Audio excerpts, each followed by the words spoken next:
Queridos irmãos, queridas irmãs que nos participam aqui da Seja ou nos acompanham pela internet, benfeitores espirituais, espíritos desencarnados, que estejamos todos em paz.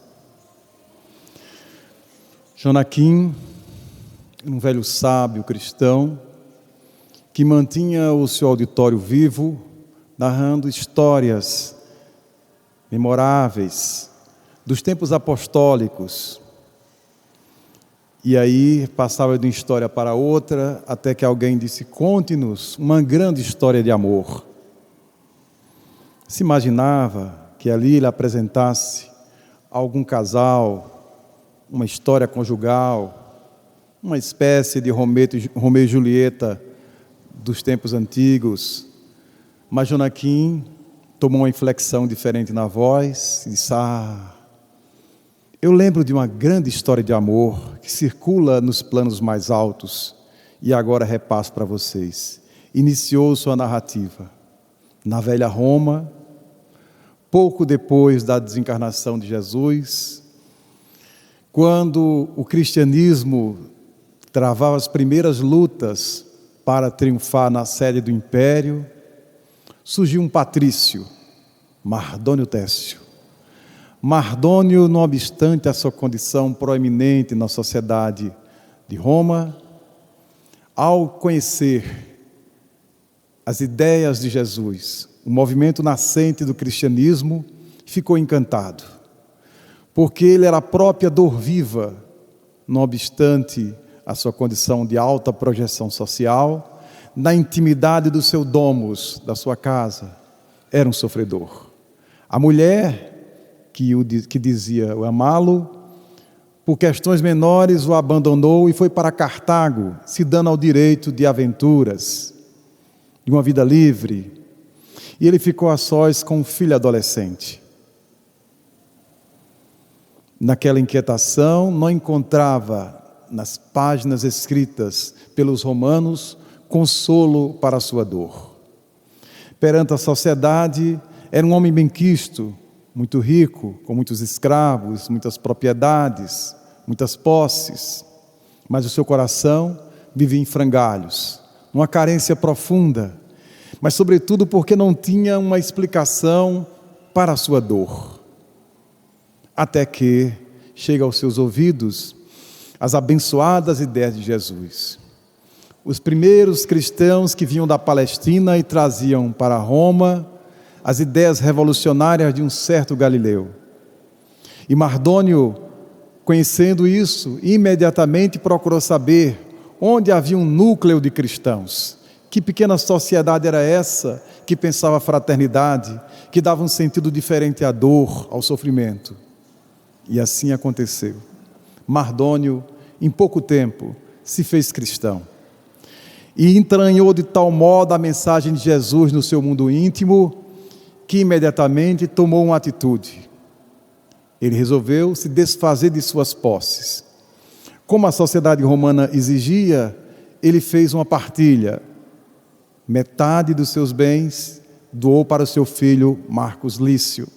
A outra metade passou a abrigar viúvas, a fornecer medicamento para os famintos e para os feridos. Enfim, a entregar às comunidades, aos sofredores. E Mardônio Técio abandonou a sociedade romana e passou a viver em nome daqueles que nada tinham. E o seu patrimônio foi sendo desfeito. Mas o seu coração foi se fazendo cada vez mais luminoso. Ao raiar do dia, a sua preocupação única era servir, era amar, era amparar aqueles que lhe procuravam. Era o sustentáculo de muitas vidas em provação. Os anos foram se sucedendo. Mardônio foi crescendo na sua caridade, na sua espiritualidade. O seu filho Marcos Lício, exigente, imaturo, de posse daquela propriedade, permitiu-se comprar todas as ilusões possíveis da sociedade romana do primeiro século. Procurou as bebidas, as tavernas, os prazeres diversos, Aos 30 anos, Marcos Lício, aquele moço, era um corpo esgotado, era um ser debilitado, era um homem sem vitalidade. Os anos se dobraram e a morte encerrou a vida de cada um deles. Mardônio Técio, pela sua excelente folha de serviço, pelo seu alto grau de renúncia, foi arrebatado às zonas mais elevadas, mais próximas de Jesus. Aos apóstolos, o seu filho, infelizmente, por força dos vínculos profundos com os elementos viciosos, ficou nas furnas mais escuras, nos charcos, nos lodos. A distância evolutiva entre os dois era muito grande. Marcos Lício, pela sua sensibilidade, pela sua paternidade responsável, imediatamente rogou aos benfeitores com os quais convivia na zona mais elevada: eu preciso resgatar o meu filho, eu sei que ele sofre, se ele sofre eu também sofro, eu sou pai. Eu não posso viver em paz, na quietude, sabendo que meu pequeno Marcos está lá desesperado, perturbado, entregue às trevas. Os espíritos elevados lhe explicaram que o seu filho vivia num alto grau de rebeldia e não entenderia a sua visitação. Mas eu quero visitá-lo, eu quero trazê-lo para, quem sabe, ele conhecendo a nossa sociedade iluminada, ele se sentir estimulado, renunciar à viciação, à revolta, à ira e desejar ser melhor e assim trazê-lo, na sequência dos tempos, para o nosso convívio direto. Ora, Mardônio Técio, isso é tão difícil, meu irmão, mas eu não suporto saber que meu filho sofre e eu nada faço. Assim aconteceu, e com autorização do próprio mestre, contou Jonaquim, que Mardônio Técio desce das zonas mais elevadas até ali o contato com aquelas regiões perturbadas que agregavam os espíritos revoltados, os espíritos ligados às viciações humanas, às guerras, aos prazeres baratos. Chegando lá, o filho não o entendeu, nem sequer o observava direito. Até que os benfeitores, por um procedimento magnético, faz com que o rapaz adormeça. E Mardônio Técio, com um certo orgulho, digamos assim, com uma satisfação profunda, pega aquele moço nos próprios braços, como se fosse um tesouro, e o conduz às regiões mais elevadas, e o deposita ali num leito de paz. O moço acorda, e quando vê aqueles seres luminosos, se sente humilhado. Percebe o pai, e o pai apresenta a sua proposta: meu filho, veja como é agradável viver entre os bons. Venha, renuncie às suas inquietações, fique ao meu lado, eu estarei contigo todos os dias. O filho se revolta: o senhor é perverso, deseja me humilhar, sabe que eu sou um verme, e por que me traz para conviver com esses seres angélicos? Ah, não, é maldade do seu coração. Não, meu filho, a ponto de o próprio Marcos Lício, num gesto insano, esbofetear o próprio pai no plano espiritual mais elevado. Os espíritos intervêm e, por uma hipnose, faz com que o moço adormeça e o devolvem ao plano inferior, tão compatível com o nível evolutivo atrasado em que ele estagia. Jonaquim encerra a sua narrativa e os ouvintes ficam um tanto reticentes. Mas e então o que aconteceu? Mardônio Técio viveu lá entre os espíritos bons e o seu filho permaneceu nas trevas?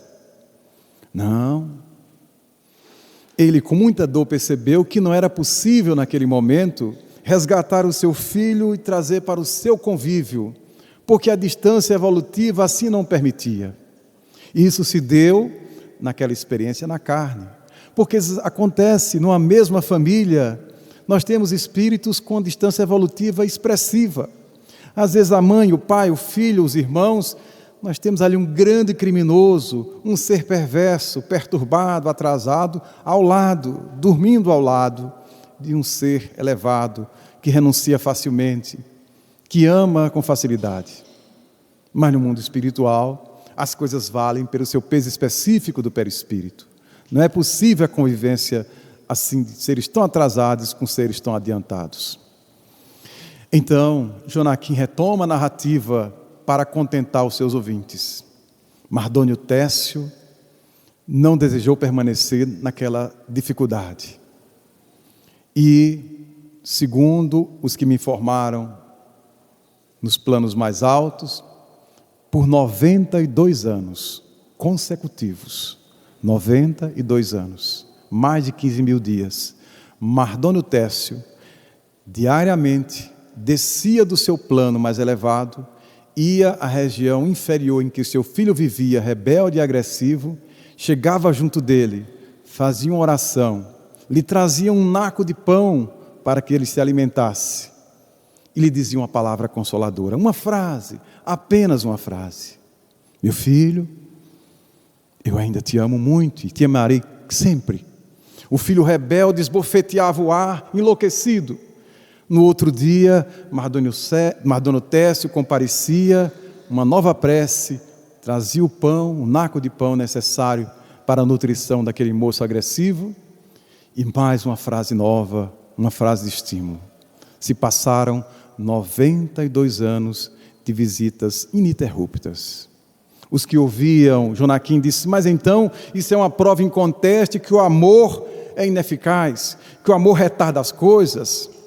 Por que não entregar esse moço ao seu próprio destino, à sua condição infeliz? Não será uma prova? Será que vale a pena amar? Será que vale a pena insistir? Será que vale a pena combinar amor e paciência? Até que Jonaquim disse: não, essa não é a lição da história de Mardônio Técio. O que nós aprendemos com este homem bravo, com esse ser destemido, é que o amor, para ser eficaz, ele precisa aprender a se repetir. E assim aconteceu. Porque é exatamente a dificuldade dos nossos dias. Algumas pessoas dizem assim: mas eu amo. Mas ama com que superficialidade? Com que profundidade? É o amor aligerado, é o amor impaciente, é o amor das poucas tentativas, é o amor quase da tolerância zero. Quando o amor exige a paciência.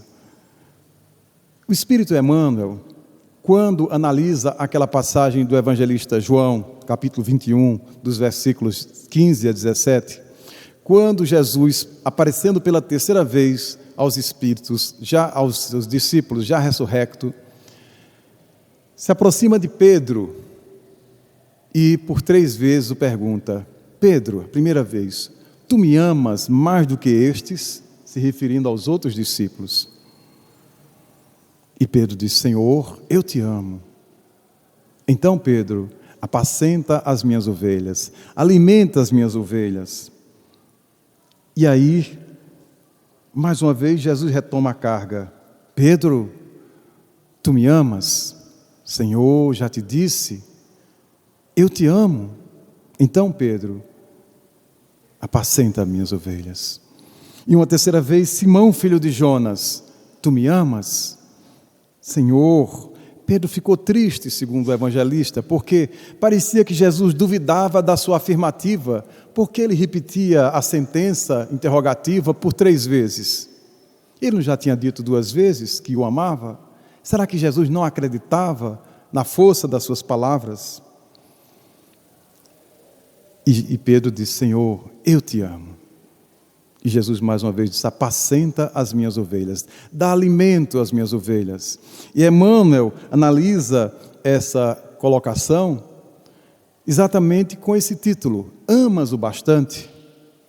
Para Emmanuel não é o detalhe de amar. Amar todos nós amamos, mas há certas ovelhas, há certas situações que exigem um plus, que exigem um amor acentuado, um amor constante. Emmanuel vai dizer: Jesus não pergunta sobre a capacidade de raciocínio de Pedro. Jesus não pergunta sobre os conhecimentos que Pedro já tinha consigo. Ele nem sequer reclama um compromisso formal com Simão Pedro. Jesus quer apenas saber se Pedro o ama. Porque se Pedro o ama, isso vai ter implicações. Isso vai dizer, Pedro, graças a esse amor, vai revelar uma alta capacidade de nutrir, de alimentar, de sustentar aquele conjunto de almas que lhe foram confiadas, como nós bem sabemos, com o texto, com o romance Paulo e Estevão, do Espírito Emmanuel, quando Pedro, psicografado por Chico Xavier, quando Pedro funda a primeira casa de caridade da história da humanidade, que é a Casa do Caminho, que é a instituição exemplar. Pedro é aquela figura que é o equilíbrio da instituição.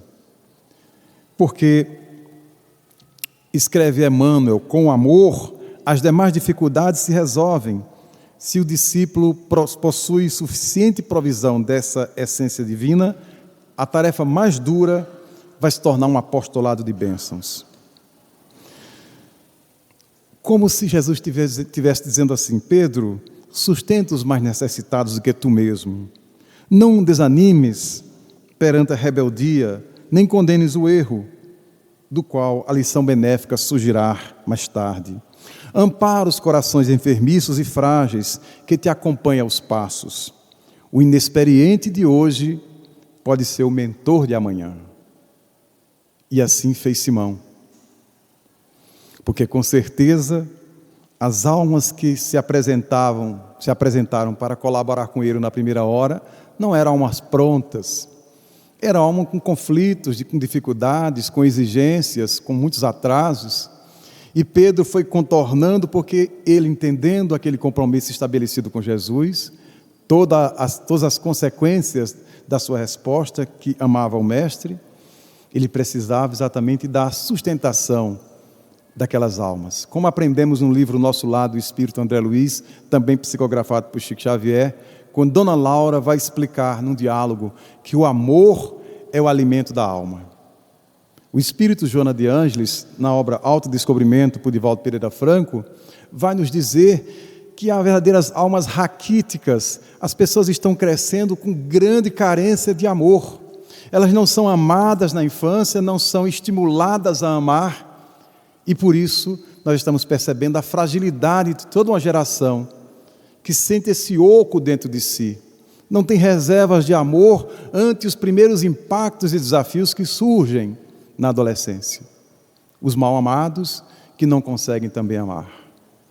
Quando ser amado, naturalmente ele fica robustecido e as dificuldades aparecem, mas ele tem condições de enfrentá-las. O mesmo Espírito Joana de Ângeles vai produzir um texto exclusivamente sobre o tema amor. Já no prefácio ela vai fazer uma comparação dizendo que o amor é um diamante. No prefácio, já no primeiro capítulo, amor e matizes. E como um diamante, a depender da angulação, vai ter um brilho específico. Ninguém pode dizer que conhece completamente o amor, porque o amor nos surpreende. Quando achamos que conhecemos uma face do amor, ele apresenta uma nova, uma outra, são infinitas as faces do amor. O apóstolo Paulo, na sua carta aos Coríntios, na primeira carta, no capítulo 13, vai nos falar de 15 características do amor, o que o amor é e o que o amor não é. E ele começa com: o amor é paciente. Por isso essa história de Mardônio Técio. E por isso a dificuldade de amar nos nossos dias, porque a paciência é uma virtude de difícil aquisição pelos ansiosos. O ansioso tem uma dificuldade com a paciência. Esses dias de linguagem de máquina tornaram as pessoas muito aceleradas. Todo mundo caiu na lógica da instantaneidade. É para agora, é para ontem. Esse desespero. E quando se fala em construção no universo psicológico e moral, que exige tempo, que exige repetição, que exige paciência, que exige compreensão, que exige renúncia, a pessoa se acha incapaz, porque ela aprendeu a fazer alguma coisa e o resultado se apresenta imediato na tela do notebook, na tela do smartphone ou por aí. Então ela, nessa dinâmica de estar tão envolvida com equipamentos tão rápidos, tão instantâneos, ela acha que o ser humano, de algum modo, deve operar nessa mesma velocidade. Por isso ela não se aceita e é normalmente intolerante com a dificuldade evolutiva do outro. Por isso Joana escreve sobre o amor, Garimpo de Amor, esse é o texto, são 30 capítulos sobre o amor, de uma beleza, de uma poesia, e no capítulo 8 ela fala amor e saúde. Ela vai falar de uma coisa mais ou menos comum nas nossas dores, e vai dizer que muitas vezes a matriz das nossas dores, a patologia profunda, pode ser uma dificuldade com o amor. Amor que pressupõe uma capacidade de estabelecer um relacionamento. E lá no capítulo 8, Amor e Saúde, ela vai falar em amor ferido, em coração aberto, em coração fechado. Porque nas nossas experiências, normalmente algumas atrapalhadas, nós construímos memórias negativas em torno do amor. E a pessoa, em nome disso, ela se fecha, ou fecha o seu próprio coração. Ora, as diversas vezes que fiz tentativa de amar e ser amado, o que aconteceu? Sofri bastante, mal me recupero da última, portanto, o que eu devo fazer? Fechar o meu coração, perder sensibilidade, porque essa sensibilidade me leva ao sofrimento. Essa é a lógica. E Joana vai dizer que é preciso que o indivíduo entre e se abra para a linguagem do amor. Uma linguagem que pressupõe uma certa inocência, uma superação, uma suspensão dessas memórias negativas. Não que a pessoa caia na ingenuidade, não é isso que Joana coloca, e se torne explorada por alguém que também não sabe amar e não está disposto a amar. Não, não é isso o que ela está dizendo. E ela vai dizer isso em diversas partes do livro, que o amor, esse excelente investimento, pressupõe toda uma disposição íntima e alguém passe a operar na linguagem do amor. De algum modo, renunciando à estratégia do ganha-ganha, do lucro, da vantagem, do interesse. E, naturalmente, quem opera nessa linguagem já fica forrado, já fica mais ou menos imune aos exploradores e às exploradoras, às pessoas menos maduras que acham que amam quando na verdade quer apenas ter uma espécie de aventura ligeira na base do prazer, o que não é amor. Joana vai dizer em outro momento que não é preciso procurar o amor, em outro capítulo, deixe que o amor lhe encontre, que o amor lhe procure. Quando alguém eleva o nível para o amor, naturalmente há de ser encontrado pelo próprio amor. É uma lógica completamente inversa a que está posta na nossa sociedade. As pessoas estão procurando um grande amor na internet, estão procurando algum grande amor num bar, numa festa, em algum lugar. Ele deve estar ali, deve estar acolá, ou ela, mas não é isso que Joana coloca. É uma elevação do nível vibratório. Então, quando ela fala nesse coração aberto, é exatamente isso.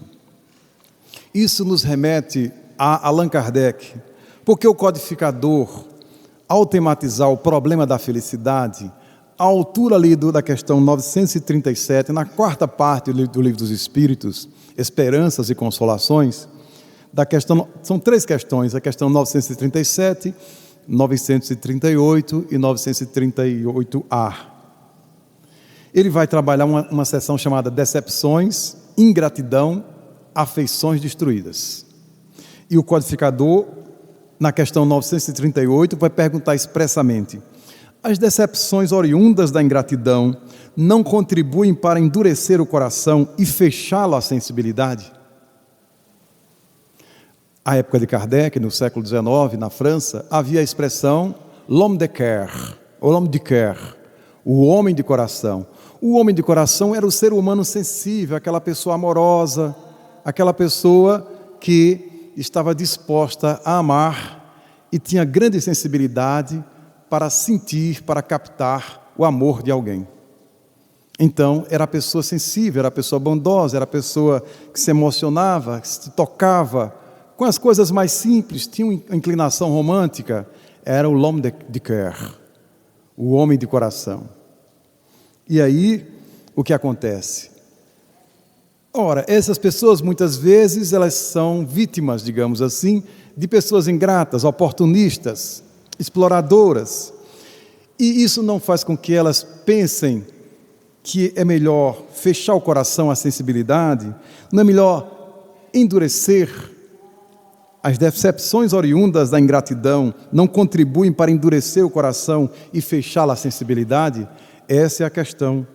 E os Espíritos dizem assim: seria um erro. O homem de coração se sente sempre feliz pelo bem que faz. E aí Joana retoma o pensamento de Kardec. Quem ama, o amor é uma experiência completa. A depender da sua qualidade, aquele que ama, ainda que não haja correspondência imediata, por amar, já se sente feliz. Porque está amando. Porque está se permitindo ser movido pelo sentimento mais puro que existe, como nós aprendemos com o capítulo 11 do Evangelho segundo o Espiritismo, amai o próximo como a si mesmo. A lei do amor, que é fruto, o amor é fruto de uma evolução. No princípio, instintos, depois emoções, depois sentimento, e dos sentimentos, o mais sublime é o amor. O amor é o topo de uma escala evolutiva. Como aprendemos também com Joana de Ângeles, na sua obra Conflitos Existenciais, Joana vai tratar por que nós sofremos, por que nos atrapalhamos, por que nos machucamos no exercício do amar. No capítulo 19 de Conflitos Existenciais, ela vai colocar o amor como um conflito. E ela vai dizer que existe uma psicogênese do amor. O amor vai se formando, o amor tem uma história. O amor pode ter, existencialmente, apresentações equivocadas como nós pensamos, mas a tendência do amor não é essa. Por isso, o homem de coração se sente sempre feliz pelo bem que faz. A lógica do egoísta, essa sim, é que é um perigo para o amor. Porque o oposto do amor é o egoísmo. Nessa questão, nós precisamos lembrar a ideia do egoísmo que interfere no amor. Porque o codificador vai anotar como resposta dos Espíritos, naquela questão 913, quando ele pergunta qual é o vício fundamental. O vício que é a matriz de qualquer vício possível. E os Espíritos lhe respondem: o egoísmo. Quem quiser aproximar-se da perfeição moral, já nesta vida, deve extirpar do seu coração todo o sentimento de egoísmo, incompatível com a justiça, com o amor e com a caridade. Ou seja, aqui fica mais claro então, por que a dificuldade das pessoas de experimentar o amor mais profundo. Nós temos uma longa história de intimidade com o egoísmo.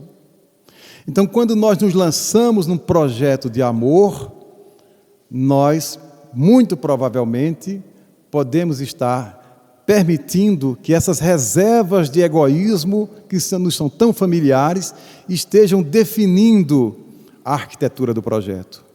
Ou seja, o nosso amor não está naquilo que está posto na questão, no capítulo 8 de Garimpo de Amor, de Joana de Ângeles, por Divaldo Franco. O nosso amor não tem a pureza, a ingenuidade. Não, ele está com uma certa carga de egoísmo. É um amor misto. Nós amamos, mas ao mesmo tempo não nos livramos por completo da lógica egoísta. E é essa lógica egoísta que vai contaminar a qualidade da nossa experiência amorosa. Daí porque o nosso empenho é ter vigilância e perguntar com muita honestidade: mas será que essa minha experiência amorosa não está sendo movida por uma disposição egoísta de algum modo? Não é que o projeto seja todo egoísta, mas é preciso observar, é preciso investigar que elementos egoístas poderão estar tisnando, afetando a qualidade, a pureza do próprio amor. Aí está a grande lógica, que nós temos um longo processo evolutivo ligado ao egoísmo e agora nós estamos ensaiando os primeiros passos do amor incondicional. Os gregos, com as suas inteligências, conseguiram mapear o amor nos seus diversos níveis. Eles diziam que existe o amor porneia, que é o amor que a criança tem pelo seio da mãe. É um amor infantilizado, é um amor de nutrição. Depois, os gregos diziam que nós temos o amor philos, o amor filia, o amor fraterno, o amor entre os amigos, o amor storge, que é o amor carinho, o amor ternura do pai pelos filhos. Nós temos, os gregos dizem, o amor eros. O amor eros é o amor do desejo, o amor dos amantes. É um amor retributivo, é um toma lá da cá, que normalmente é nessa faixa que nós temos o maior número de experiências amorosas. Mas os gregos perceberam já antes de Jesus que existe um amor de tal grau de sublimidade que é o amor agape. É o amor espiritual, é o amor incondicional. E que todos nós temos experiências com o amor agape, por uma questão simples. O amor agape é o amor de Deus, é o amor de Jesus. Nós nascemos do amor de Deus, portanto, todos nós temos uma experiência intuitiva do amor de Deus. É amor incondicional porque Deus não nos pergunta, você quer me amar? Se você me amar, eu te amo. Não. Nem que a gente não queira ser amado por Deus, Deus continua nos amando. O ateu, por exemplo, ele não reconhece Deus, não aceita Deus, não admite Deus, muito menos um amor que possa partir de um Deus que não existe. Mas nem por isso o ateu está fora do amor de Deus. Como qualquer um de nós tem esse gen, tem essa genética do amor divino. Deus não pergunta, Deus não condiciona, Ele ama e ama. E o ato de Deus amar já o torna pleno. Deus não é incompleto porque estou esperando que aquela pessoa reconheça que é amada por mim. Não, nenhuma criatura. Se nós aprendermos a amar Deus, a ser gratos a Ele, ótimo. Mas se não, Ele continua nos amando. Assim acontece com Jesus. O nível do amor de Jesus é para além do amor retributivo, porque senão seria um amor eros, o amor dos amantes. É uma meta, porque nós aprendemos com o Livro dos Espíritos, na questão 625, que Jesus é o modelo e guia. Qual o ser mais perfeito que Deus deu à humanidade para lhe servir de modelo e guia? Vede Jesus é a resposta. Em qualquer quesito. Então, se nós estamos tematizando o amor, Jesus é a nossa referência do amor mais perfeito que possa existir. Então, Jesus não amava as pessoas esperando que elas o amassem. Ainda que elas não o amassem, ele já estava amando. Esse é o topo, é o nível máximo. É claro que nós não chegamos a esse estágio. Aqui e acolá a gente pode ter uma experiência que se aproxime do amor agape, do amor espiritual. Porque o que acontece na nossa lógica mais imediata? Normalmente nós somos movidos pelo amor retributivo. Alguém diz assim, você me faz aí, por exemplo, um chocolate quente, uma comida, alguma coisa, a pessoa está bem. A pessoa faz. Vou fazer com todo carinho. Aí a pessoa diz assim, você é muito incompetente, não sabe fazer chocolate quente. Esse chocolate está meio amargo, está não sei o quê, e começa a dizer coisas. A pessoa está vendo? Não faço mais amanhã. É um amor retributivo. Mas há aquelas pessoas que você fala mal do chocolate quente, no outro dia ela faz de novo, tenta melhorar. Ah, tá bom, vou melhorar. E vai fazendo, até que a criatura reclamona, diz, mas o que é que você tem? Está tentando superar o amor retributivo, esperar o recibo. Porque a própria pessoa, o ato dela fazer aquela comida é tão gratificante que ainda que a outra não reconheça, ela já se realizou, porque ela fez o trabalho dela de expandir o amor.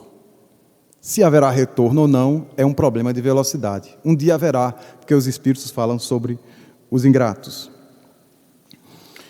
Então, daí porque Allan Kardec vai dizer também, no comentário à questão 938A, que a própria ingratidão vai ulcerar o coração do egoísta. Vai criar uma úlcera, digamos assim, na alma do egoísta. Ele vai sentir um ardor lá dentro, um incômodo. A pessoa pensa assim, mas eu fiz um bem, eu tentei amar e aquela pessoa foi tão ingrata, até me devolveu com o mal. Está vendo que a vida não tem lógica? A pessoa começa a criar um discurso de desqualificação do amor. Ora, o problema do amor não é de quem ama, nesse caso é do ingrato.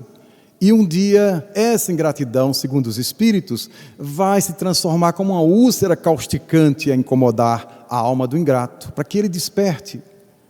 Porque ele está recusando a força que sustenta o universo. E daí porque Allan Kardec anota que, para além da lógica dos egoístas, a felicidade do egoísta é uma felicidade triste, Allan Kardec escreve que a natureza deu ao ser humano a necessidade de amar e ser amado. Um dos maiores gozos é encontrar corações que com o seu simpatizem. Ele diz que é uma espécie de prenúncio, de primícia da dinâmica no mundo espiritual. Que no mundo espiritual há muita experiência amorosa, normalmente baseada na afinidade. Quem lê a obra Nosso Lar, vê o campo da música, lá os casaizinhos já articulando futuras reencarnações e reencontros aqui na Terra. Na afinidade. Não é como aquele casamento amarrado do século XIX, que a pessoa praticamente era obrigada a casar com quem não queria. Não, ali as almas se buscam por afinidade. E provavelmente as relações das próximas gerações tenham essa marca. As almas mais afins naturalmente se atrairão, se amarão com facilidade, sem nenhum esforço. Quando a gente lê a série A Vida no Mundo Espiritual de André Luiz, que começa com a obra Nosso Lar, que nós citávamos, lá do campo da música, normalmente tem-se aquela ideia de que essa série, ela apresenta basicamente uma descrição minuciosa da sociedade do mundo espiritual, da geografia, daquilo que para nós é o além. Essa é a ideia que se passa. Daí porque o próprio título da série é A Vida no Mundo Espiritual. As pessoas dizem assim, olha, Chico Xavier psicografou 5 romances por Emmanuel, psicografou lá há 2000 anos, 50 anos depois, Paulo Estevão, Ave Cristo e Renúncia. E nesses romances, realmente, nós temos belas experiências amorosas, embora algumas um tanto dramáticas. Mas Chico psicografou umas coisas meio científicas ou descritivas, e a gente não acha conotação romântica ou amorosa na série André Luiz. É um ledo engano. Primeiro, se retomarmos os romances de Emmanuel, nós perceberemos que ali há sempre uma dinâmica entre os protagonistas de uma experiência amorosa. Há 2000 anos. Quem não se encanta, por exemplo, com aquele jogo, aquela dinâmica entre Públio Lentulus e Lívia? Há uma diferença evolutiva entre ambos. Lívia é infinitamente mais avançada, mais amorosa, e Públio Lentulus, um homem mais ancorado, com o orgulho do mundo, à sua condição de senador. Ela mais expansiva, mais sensível, mais coração aberto, digamos assim. Ele mais coração fechado, na expressão de Joana de Ângeles. Mas como é bonito a dinâmica daquele casal, embora a infelicidade da suspeita do ciúme que os distanciou por alguns anos, por décadas, melhor dizendo. Mas Emmanuel descreve ali uma história romântica. Em 50 anos depois, nós temos outro par romântico, mas não somente esse par romântico como experiência amorosa. Nós temos ali a própria Célia Lúcius, uma patrícia romana, apaixonada por um escravo, por Ciro. É um romance de uma beleza encantadora. Mas essa mesma Célia Lúcius, ela tem uma experiência amorosa profunda, de grande afinidade com o seu avô, Quinéus Lúcius. É com ele que ela compartilha a sua dificuldade. Como é que uma patrícia pode estar apaixonada por um escravo?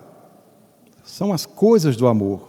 Nós bem sabemos que esse romance vai se desdobrar. Célia Lúcius é um espírito muito avançado, e Ciro, ainda muito comprometido com seus conflitos de vidas passadas, não vão de algum modo saber aproveitar bem aquela existência. Há um impedimento social, mas eles vão se reencontrar numa outra obra, num outro romance, Renúncia, em que essa mesma Célia Lúcius, ela vai voltar como Alcíone e ele vai voltar como Carlos. Novamente, no palco humano, um grande par. Eu e Elizabeth nós escrevemos um capítulo sobre amor e espiritualidade, retomando um pouco essas combinações, essas experiências na nossa obra Letras de Amor e Luz. Lá no primeiro capítulo, isso, a gente está lá trabalhando, retomando esses exemplos que Emmanuel vai colocando. Em Paulo Estevão, alguém pensa que normalmente as pessoas que estudam teologia empobrecem a biografia de Paulo, colocando ele como um apóstolo, como um homem, enfim, a serviço de Jesus, mas o Espírito Emmanuel enriquece a figura de Paulo porque o humaniza e coloca Paulo noivo de Abigail. Paulo, um homem apaixonado, trocando juras de amor no jardim, ali com a brisa e com as flores, junto da sua amada. Quem poderia imaginar aquele apóstolo, como nós o conhecemos, ali doce, delicado, de algum modo se sentindo completo ao lado de uma noiva tão delicada quanto Abigail. E aí nós percebemos a excelência do amar mais e do amar melhor. Porque imaginemos, e se Saulo fosse entregue a si mesmo? Se percebermos Jesus na sua amorosidade, envolveu Saulo na sua impetuosidade, com as figuras mais amorosas para poder ajustar aquele espírito expansivo, impulsivo demais. O que seria de Saulo se não fosse um Gamaliel? Menos Saulo, menos Saulo. E Saulo querendo defender Moisés, e Gamaliel mostrando a leveza do amor ali nas entrelinhas da Bíblia hebraica, educando aquele menino para a sensibilidade, para o coração aberto, e Paulo querendo petrificar o próprio coração. Primeiro cuidado do mundo espiritual, colocou o menino e o adolescente Paulo nas mãos de uma pessoa amorosa. De modo que a gente pode se sentir autorizado a pensar, e se Paulo, ou se Saulo tivesse caído nas mãos de Shammai, que era um outro mestre em Israel, grosso, bruto, agressivo, impulsivo, ligado a um temperamento de poder, como teria sido? Mas ele foi entregue ao mestre mais amoroso. Isso faz com que qualquer um de nós aplique o mesmo raciocínio nas nossas vidas. Estamos aqui mais ou menos inteiros, e nós temos que ter um preito de gratidão àquelas criaturas que são os benfeitores encarnados que nos sustentaram, que são os nossos mestres e mestras da amorosidade, nosso pai, nossa mãe, nossos irmãos, nossos familiares, aqueles corações mais doces, mais delicados, que foram contribuindo na formação da nossa personalidade e fizeram com que cada um de nós permaneça com o sentimento, com o sonho de acreditar no amor. Nos imaginemos imaginemos a composição da nossa família, busquemos na imaginação retirar essas figuras mais amorosas. Nós seríamos mais perturbados ou menos equilibrados, como queira. Porque foram essas pessoas que foram, à semelhança de Gamaliel, equilibrando nosso coração. Mas Saulo, como dizia, está envolvido numa grande teia de amorosidade mais pura, porque depois de um mestre como Gamaliel, o mundo espiritual coloca à sua disposição a doce Abigail. Se Paulo era inflamado na defesa da lei, era impulsivo, ele se sentia completo quando na presença de Abigail. Sonhava com esta mulher o mais belo projeto de casamento, daí a vida conjugal, como nos lembra Emmanuel, e a autoridade de Paulo para escrever o que escreveu agora há pouco, como foi lido por Elizabeth, do texto de Emmanuel. Porque alguém pode dizer, mas Paulo escreveu umas coisas sobre vida conjugal, ele nunca se casou, assim é moleza, alguém pode dizer assim. Não, o apóstolo Paulo, ele era de um equilíbrio na sua afetividade, porque o Espírito Emmanuel deixa claro que ele está bordejando os 30 anos, ele é atlético, ele é muito bonito, ele é a figura mais inteligente que Israel produziu naquele primeiro século. Ele vai assumir muito cedo, com pouca idade, o supremo, digamos assim, que é o Sinédrio. Esse homem é cortejado por todas as moças de seu tempo, mas ele se guarda, esperando a sua noiva querida, esperando até que aparece Abigail. Emmanuel vai dizer expressamente que os seus colegas se permitir as mais diversas experiências, o que era comum à época, mas Saulo não. E quando efetivamente ele se enamora de Abigail, ali se percebe uma entrega completa.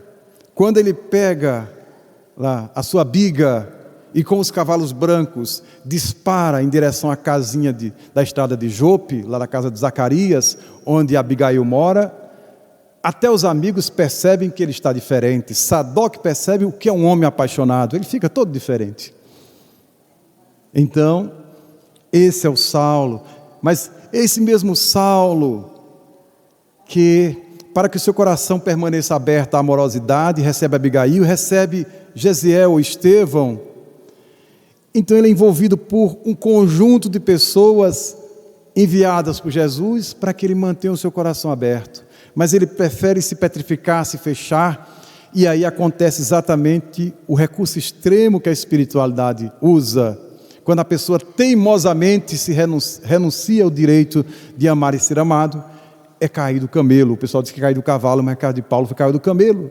E às portas de Damasco, Saulo teve uma sacudidela e foi chamada a atenção. Saulo, Saulo, por que me persegues? Porque você teimosamente está evitando se entregar ao amor. Eu já te mandei Gamaliel, já te mandei Abigail, mais ou menos isso. E você permanece com essa sua lógica endurecida, evitando a flexibilidade, evitando o acolhimento. Oh, Saulo. E aí nós percebemos que ele vai ter que entrar num novo projeto. Em Ave Cristo nós temos a beleza, nesse romance, de uma dinâmica amorosa entre um pai e um filho. Ali nós temos um filho rebelde, Tassiano, romano, militar, e um pai, Quinto Varro.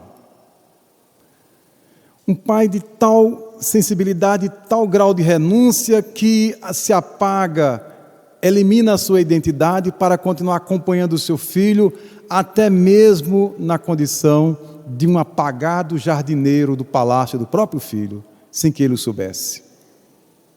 É uma história muito bonita. Quem deseja conhecer o que é um exemplo de um pai em alto nível de renúncia, que lê a história de Quinto Varro, e o seu empenho, o seu compromisso de correr contra o tempo e fazer com que o seu filho se torne cristão. Aí, Ave Cristo.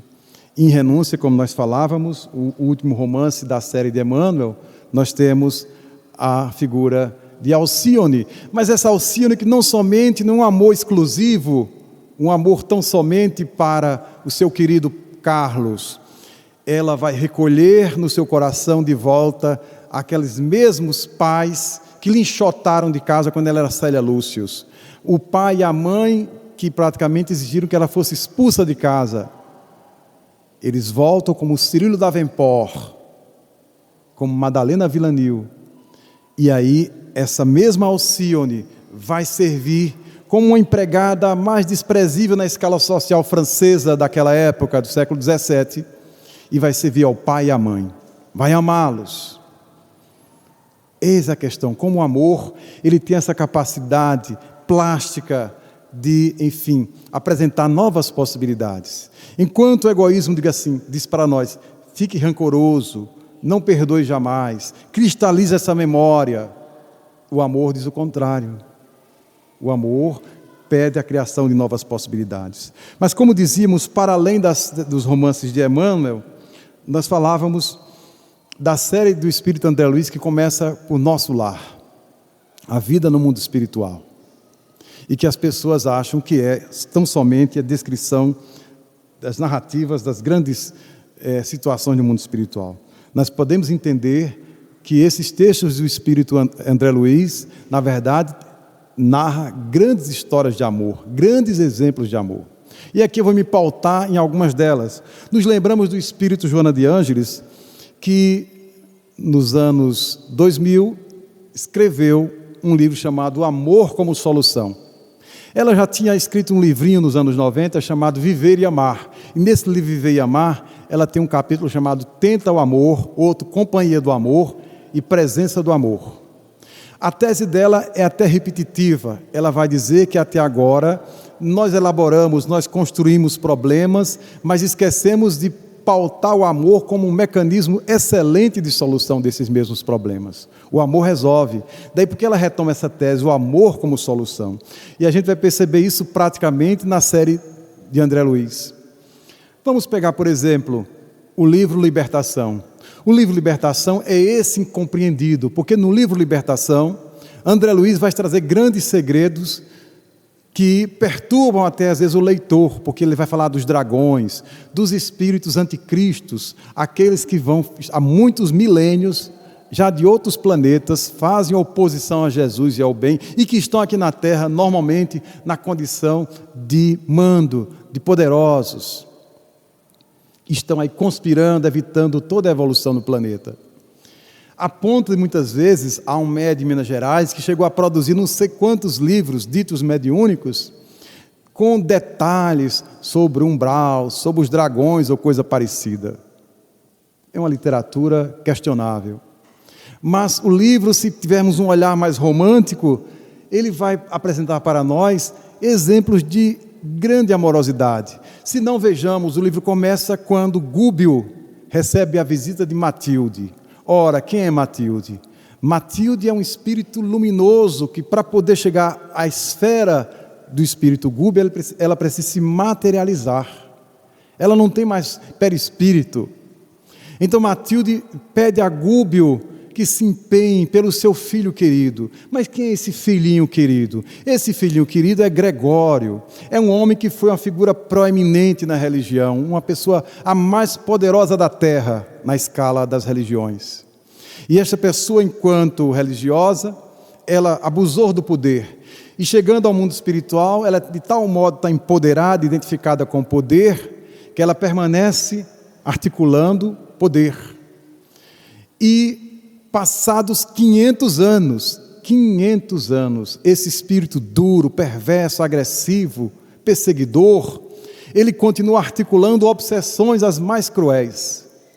E Matilde diz, agora o meu filhinho já começa a dar os primeiros sinais que caminha para o arrependimento. Depois de 500 anos de investimento, porque há 500 anos atrás, ela foi a mãe dele, e foi a mais amorosa, a mais terna possível, mas isso não foi suficiente, porque quando o espírito desencarna, ele revela toda a sua maldade. Há 500 anos praticando o mal, praticando a obsessão no mundo espiritual. Mas a mãe dele está lá vigilante, e o ama de tal modo que pede o amparo de Gúbio para que interceda, para que ajude o seu filho, Gregório. Ora, o que Gregório está fazendo? Olha só que coisa emaranhada. Gregório, ele está articulando uma obsessão, mobilizando 60 espíritos para enlouquecer, para induzir ao suicídio e para levar à morte por esgotamento de energia a jovem senhora Margarida, filha de um juiz. 60 espíritos hipnotizadores que criam pensamentos perturbados, desorientados, não deixando Margarida dormir. Espíritos que ficavam sugando a sua energia. E espíritos que ficavam tentando induzi-la ao suicídio. Porque Gregório queria que Margarida desencarnasse antes da época para ter um acerto de contas com ela no mundo espiritual. Mas olha, Matilde pede para o seu filho, mas seu filho é esse que está provocando a obsessão de Margarida. E o que acontece? A Margarida, na verdade, é uma filha de uma outra existência do próprio Gúbio.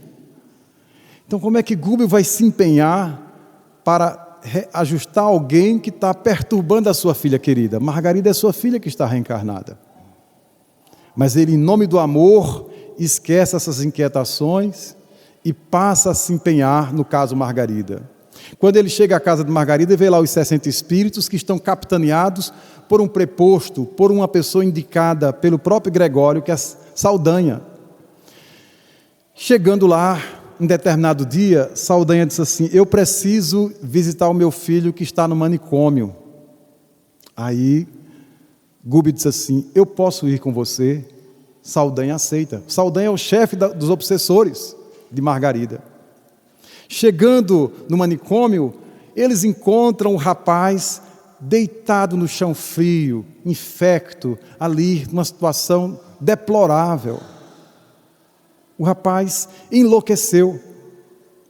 A mãe dele suicidou-se, a mulher dele suicidou-se, a mãe dele morreu por força de um erro judiciário e ele estava no manicômio.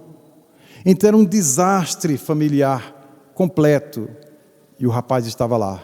Ora, o rapaz era apenas mais um paciente naquele manicômio, para a estatística, mas para Saldanha, que era o obsessor, era o filho querido. Lembra até aquela expressão, os brutos também amam. Então estava ali, e aquele mesmo Saldanha que parecia tão duro ali, era sensível vendo o próprio filho sofrendo. Mas o que doía para Saldanha é que ele, tão poderoso, um obsessor tão articulado para perturbar Margarida, não podia fazer absolutamente nada em favor do filho que estava ali sendo esgotado, sem o saber, pela própria mãe e pela esposa suicida, que estavam ali envolvidas com ele, os três. Aí tem uma cena de uma beleza ali do capítulo 12, em que Gúbio faz o seguinte, ele diz: Saldanha, você me permitiria me aproximar do seu filho? Mas Saldanha não entende, mas permite. Em determinado momento, ele com muita humildade, o instrutor Gúbio diz: Saldanha, eu posso fazer uma prece pelo seu filho? André Luiz, mas que lógica é essa? Porque ele estava agora há pouco ao lado da filha dele, Margarida, obsidiada por Saldanha, e ele praticamente não fez nada, não se empenhou. Ele tinha poder para expulsar Saldanha e os 60 espíritos que estavam ali perturbando a filha dele. Mas ele não fez isso. Agora ele está pedindo para se empenhar, para fazer uma prece pelo filho do seu obsessor, ou do obsessor da sua filha. André Luiz não entende que lógica é aquela, é a lógica do amor. Então Gúbio faz uma prece, ele se transfigura, e ali há toda uma dinâmica magnética suficiente para libertar aquelas três almas. E Saldanha fica encantado com os resultados obtidos por Gúbio e passa a respeitá-lo.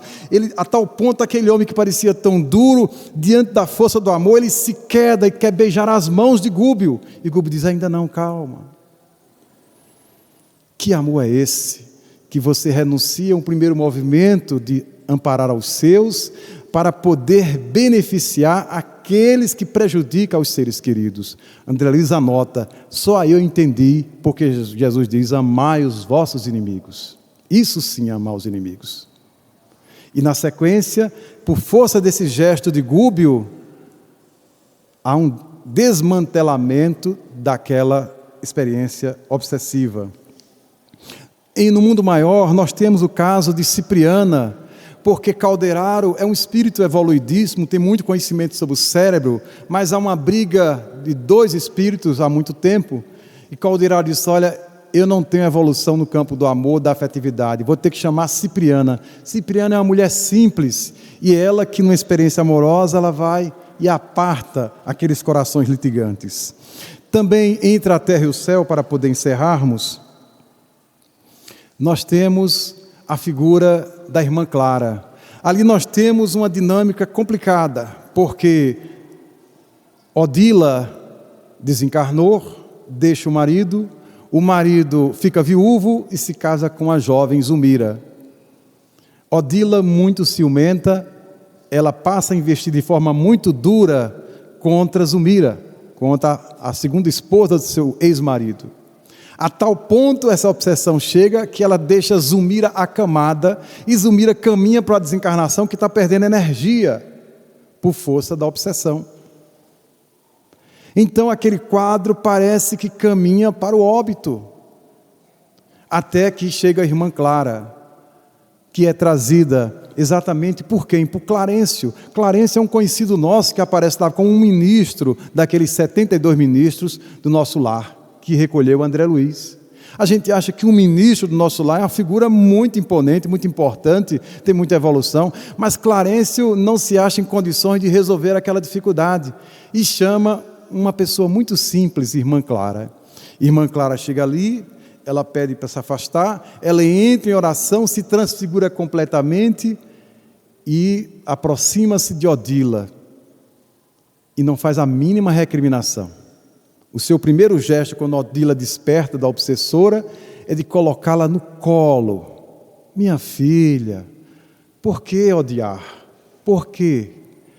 Do mesmo jeito que Gúbio faz, porque quando Gúbio diz assim, Saldanha lá no manicômio, eu posso me aproximar do seu filho, ele faz um gesto ainda mais belo, porque ele se aproxima, o filho de Saldanha é um moço encarnado que está prostrado no chão infecto, frio, cheio de urina, com todas as mazelas possíveis, e o instrutor Gúbio, tão elevado, coloca esse rapaz no colo, como se fosse um filho muito querido, ele, a mãe desencarnada, Iracema, e a esposa desencarnada, a esposa do próprio filho dele, que tinha se suicidado. Os três que estavam ali engalfinhados, envolvidos numa mesma trama energética, Gúbio os coloca no colo, deita-se no chão com eles, e aquele quadro afeta profundamente toda a lógica que Saldanha tinha dentro de si.